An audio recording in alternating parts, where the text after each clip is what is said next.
Assalamualaikum warahmatullahi wabarakatuh. Hai Sobat Elektrik, kembali lagi dengan saya dan TV. Sesuai dengan janji saya ke Sobat Elektrik bahwa saya akan membahas tentang bagaimana cara menghitung pemakaian listrik di rumah.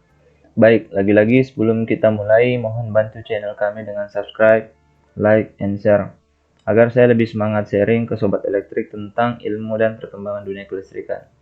Oke, sebelum kita mulai menghitung pemakaian di rumah, ada baiknya kita memahami dulu jenis KW meter menurut versi cara pembayarannya. Yang pertama yaitu KW meter pasca bayar. KW meter pasca bayar adalah KW meter yang tagihan pemakaian KWH-nya akan ditagihkan setelah pemakaiannya.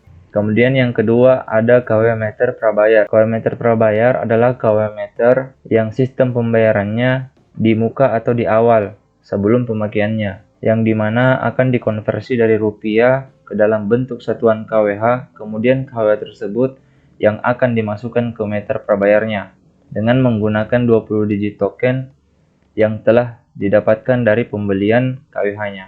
Jadi intinya perbedaan antara pasca bayar dan prabayar itu, untuk yang pasca bayar itu tagihannya setelah pemakaiannya, kemudian yang prabayar itu dibayar dulu terus kita lalu mendapatkan KWH untuk digunakan. Jadi prabayar itu seperti sistemnya beli pulsa handphone ya. Cuman untuk meter prabayar itu yang dibeli ini dalam satuan bentuk KWH. Oke, langsung kita ke slide selanjutnya. Rekening pasca bayar. Di sini ada contoh struk rekening pembayaran. Nama atau nomor pelanggan, kemudian nama, kemudian tarif dan daya, kemudian rupiah pembayaran dalam sebulan. Di sini total ditambah dengan biaya admin. Nah, rekening ini di sini namanya terhitung rekening Desember 2020 ya. Di sini ada stand meter. Nah, di sini ada stand meter, di sini ada nama bulan tahun. Artinya nama rekening ini itu rekening Desember 2020 dan di sini ada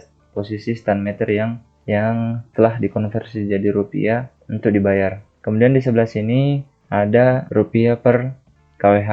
Rupiah per KWH yang berlaku dari bulan Oktober sampai dengan Desember saat ini ya, 2020. Nah, untuk mendapatkan ini saya sudah buatkan video sebelumnya. Untuk teman-teman yang belum menonton, silahkan cek video saya di bagian atas ya. Silahkan cek linknya di bagian atas atau di deskripsi video ini. Oke, di sini saya akan mengajarkan bagaimana cara mendapatkan rupiah yang ada pada struk rekening ini. Yang pertama itu kita harus tahu berapa stand awal dan stand akhir yang tertera pada rekening tersebut. Di sini saya sudah berikan rumus pemakaian KWH, di mana untuk mendapatkan pemakaian KWH itu sama dengan stand akhir dikurang stand awal. Untuk stand akhir dan stand awal kita bisa mendapatkan di struk rekening tersebut. Nah, di sini posisi stand awal yaitu 13634.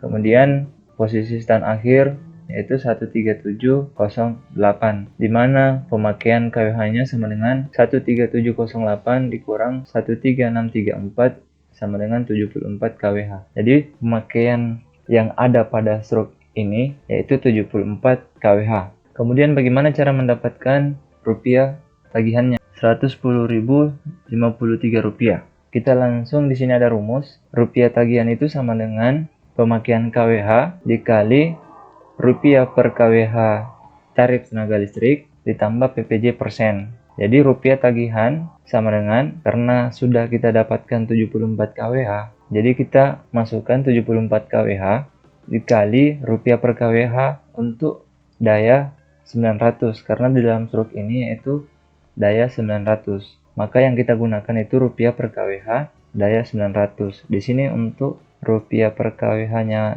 daya 900 itu yaitu 1.352 rupiah. Maka kita masukkan di sini 74 KWH yaitu pemakaiannya tadi dikali dengan rupiah per KWH 1.352 ditambah dengan PPJ persen sama dengan ditambah 10.005 rupiah. 10.005 rupiah ini adalah, di sini ada penjelasannya, PPJ setiap daerah bisa berbeda-beda. Di dalam struk ini PPJ ditetapkan oleh pemerintah daerah sebesar 10% dari biaya pemakaian. Artinya 10.005 Rp10.005 ini adalah 10% dari biaya pemakaiannya. Jadi dapatlah Rp10.005. Nah, ini sudah tetapkan PBJ 10% menurut daerah yang berada untuk pelanggan yang berada daerah tersebut.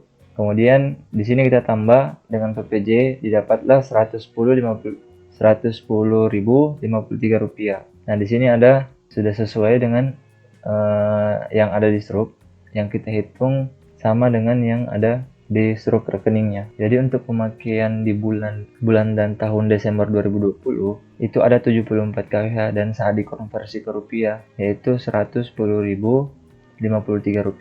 Karena di dalam struk rekening itu tidak ada total atau muncul langsung terhitung pemakaiannya. Jadi kita hitung manual dengan mengurangi selisih antara stand akhir dan stand awal. Oke, kita lanjut untuk yang selanjutnya. Nah, sini bagaimana cara mendapatkan stand awal dan stand akhir pada kilometer pasca bayar. Nah, di sini saya akan menjelaskan bagaimana cara mendapatkan stand awal dan stand akhir pada struk rekening ini. Sebenarnya kita di rumah itu bisa menghitung sendiri atau menentukan sendiri pemakaian yang ada di rumah kita. Jadi rekening ini namanya rekening Desember 2020. Nah, di sini ada penjelasannya. PLN setiap akhir bulan melakukan pembacaan atau foto KW meter pada KW meter pelanggan dan biasanya dimulai per tanggal 20 pada bulan tersebut. Nah, yang penting di sini, struk rekening di atas atau rekening Desember 2020 yang telah dilakukan pembacaan meter pada akhir bulan Oktober 2020. Jadi untuk mendapatkan stand awalnya itu di akhir bulan Oktober 2020 hingga akhir bulan November 2020. Ini misalnya pada saat tanggal 20 Oktober 2020 itu difoto untuk mendapatkan stand awalnya. Kemudian pada saat bulan berikutnya di bulan November yaitu tanggal 20 2020 karena di sini difoto tanggal 20 maka di sini juga akan difoto tanggal 20 karena terhitung 30 hari dan pada saat tanggal 20 November itu didapatlah stand akhirnya. Sebenarnya untuk tanggal ini cuman asumsi ya. Yang lebih tahu itu sebenarnya di kantor PLN-nya. Jadi untuk lebih mengetahui tanggal berapa untuk KW meter sobat elektrik itu di rumah difoto oleh petugas PLN-nya. Nah, di sini saya mengambil asumsi per tanggal 20 aja. Nah, jadi pemakaian dalam sebulan nanti stand akhirnya setelah didapatkan itu dikurangi dengan stand awalnya. Maka di bulan berikutnya itu bulan Desember akan muncul rekening yang namanya rekening Desember 2020. Jadi maksudnya apa? Namanya rekening Desember 2020, tetapi masa pemakaiannya itu dari akhir Oktober sampai dengan akhir November. Setelah masuk bulan baru rekening Desember, maka namanya rekening Desember. Jadi nama rekening di sini itu menurut atau mengikuti bulan berjalan yang sekarang. Jadi misalnya di sini sekarang ini bulan Desember, maka rekening yang sekarang itu adalah rekening Desember 2020. Atau misalnya sekarang ini bulan November, maka rekening sekarang itu adalah rekening November. Ketika di sini rekening November, artinya pemakaian yang dihitung itu yaitu pemakaian dari akhir September ke akhir Oktober. Makanya nanti muncul di bulan baru itu November 2020. Nah, jadi nama rekeningnya di sini nama rekeningnya Desember, tetapi pemakaiannya itu dari akhir Oktober ke akhir November. Begitupun selanjutnya nanti kalau misalnya rekening Januari 2021 ya. Nah, untuk nama rekeningnya itu rekening Januari 2021, tetapi pemakaiannya itu dari akhir November ke akhir Desember. Tetapi rekeningnya namanya itu rekening Januari. Cuman pemakaiannya itu dihitung dari akhir November ke akhir Desember. Jadi kondisinya seperti itu seterusnya. Nah, sampai di sini teman-teman sudah paham cara perhitungan yang ada di struk rekening pasca bayar ya, dan cara menentukan atau mendapatkan stand awal dan stand akhir pada struk rekening. Kemudian kita coba kembali ke slide sebelumnya ya. Di sini saya sudah jelaskan. Jadi misalnya di sini untuk tarif dan daya di sini R1M dan dayanya 900 volt ampere ya. Jika tarifnya R1 dan dayanya 1300 volt ampere, maka perkalian rupiah per kW di sini bukan 1352, tetapi kita mengikuti tarif atau tarif adjustment di periode berjalan ya, yang sudah ditetapkan oleh pemerintah. Jadi misalnya kalau 1300 volt ampere, maka rupiah per kW itu 1444,70 rupiah. Nah, jadi di sini perkaliannya itu nanti 1444,70 rupiah. Ketika dayanya 1300, maka perkaliannya juga beda menurut atau sesuai dengan tarif adjustment yang berlaku atau tarif per kWh yang berlaku. Ya, kita lanjut. Nah, di sini adalah rekening prabayar. Nah, di sini ada contoh bukti atau struk pembelian rekening prabayar. Di sini ada nomor meter, adepal, nama. Di sini sengaja saya tutup untuk menjaga privasi pelanggan ya. Kemudian di sini ada tarif dan daya, tarif R1M dan daya 900 volt ampere. Kemudian dalam struk ini dia melakukan pembelian sebesar 200.000 ditambah dengan biaya admin 3.000, yaitu 203.000. Nah, di sini karena pembeliannya di bawah 250.000, maka biaya material tidak ada. Nah, kemudian di sini ada PPJ. PPJ di sini 18.182 rupiah ya. Nah, di sini saya sudah hitung 18.182 rupiah ini, yaitu kalau dipersenkan dari 200.000 itu yaitu 9,91% ya. Yang ini 9,91%. Di sini menurut sesuai dengan daerah masing-masing. Jadi PPJ itu berbeda tergantung daerah masing-masing ya. Jadi ada yang 10%, ada yang 9%, ada yang 9, berapa persen gitu. Nah, sesuai dengan struk ini, PPJ-nya di sini 18.182 rupiah, yaitu 9,091% dari 200.000. Maka rupiah tokennya atau rupiah strumnya yaitu 181.818 rupiah. Nah, di sini jumlah KWH-nya 134,5 KWH ya, satunya KWH. Di sini biaya admin, tanggal, waktu transaksi. Nah, bagaimana cara mendapatkan 134,5 KWH ini? Nah, di sini ada rumusnya. Nah, rumus untuk mendapatkan jumlah KWH itu sama dengan rupiah pembeliannya dikurang PPJ persennya, dan setelah itu dibagi sesuai dengan rupiah per KWH yang telah ditetapkan atau tarif adjustmentnya. Nah, di sini jumlah KWH sama dengan rupiah pembeliannya di sini itu 200.000 di luar dari biaya adminnya. Kalau dengan biaya admin di sini itu 203.000, tapi dihitung rupiah pembelian itu 200.000. Nah, di 200.000 dikurang PPJ persen. PPJ persen di sini PPJ setiap daerah bisa berbeda-beda. Di dalam struk ini PPJ ditetapkan oleh pemerintah daerah sebesar 9,091% dari biaya pemakaian atau pembelian. Jadi maksudnya didapatkan PPJ di sini 18.182 rupiah. Ini adalah 9,091% dari 200.000. Saat dikurang didapatlah 181.818 rupiah. Kemudian dibagi dengan rupiah per KWH.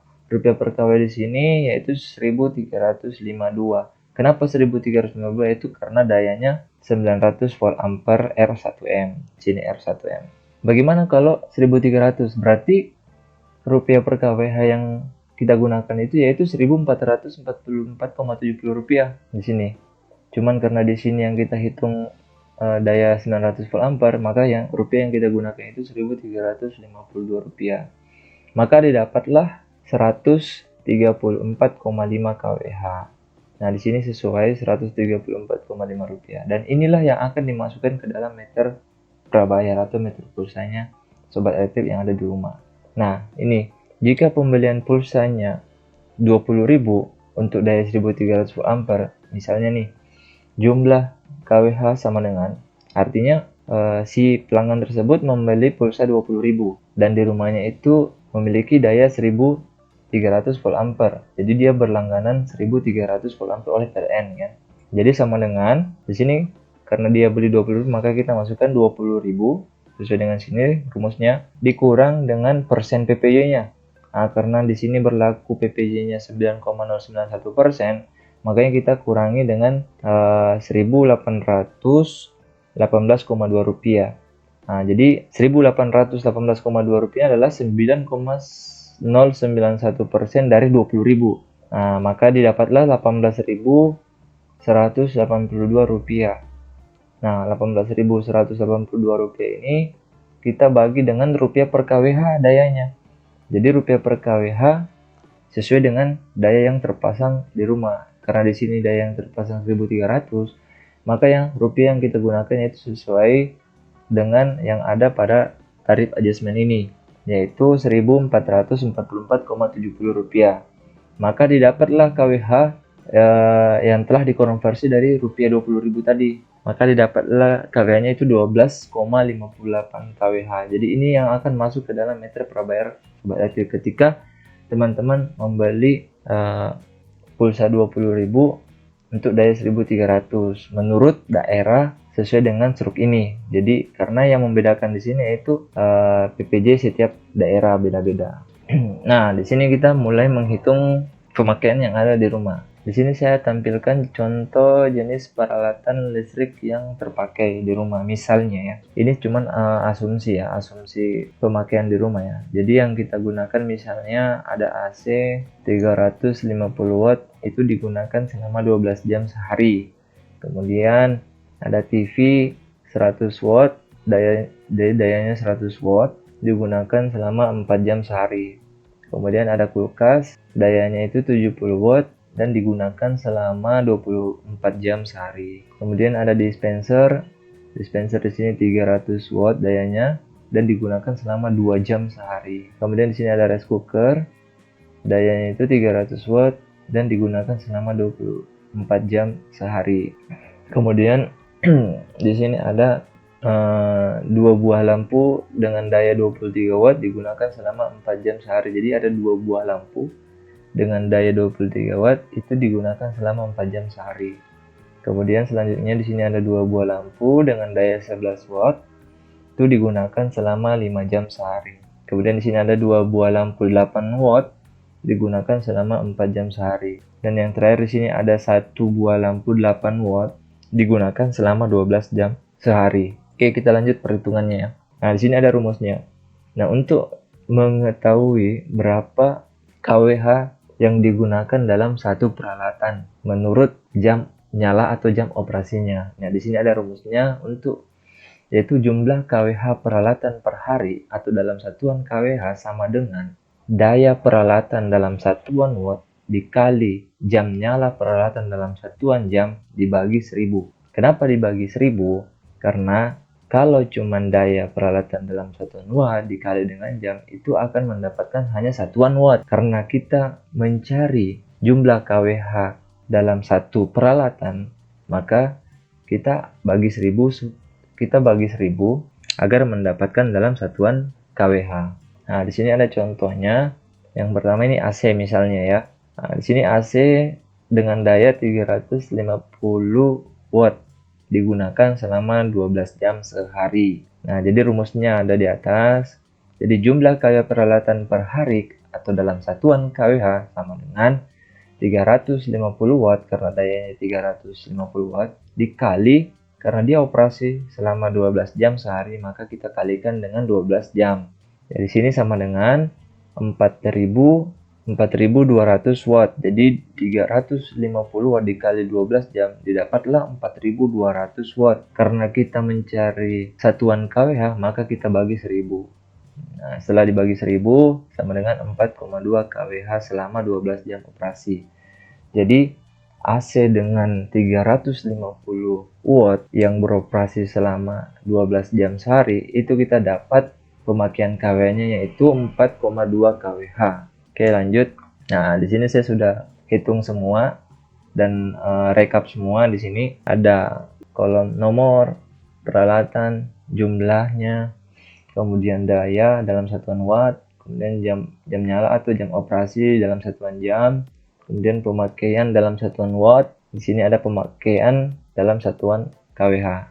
Nah, misalnya di sini yang tadi AC kan sudah, kemudian yang kedua TV.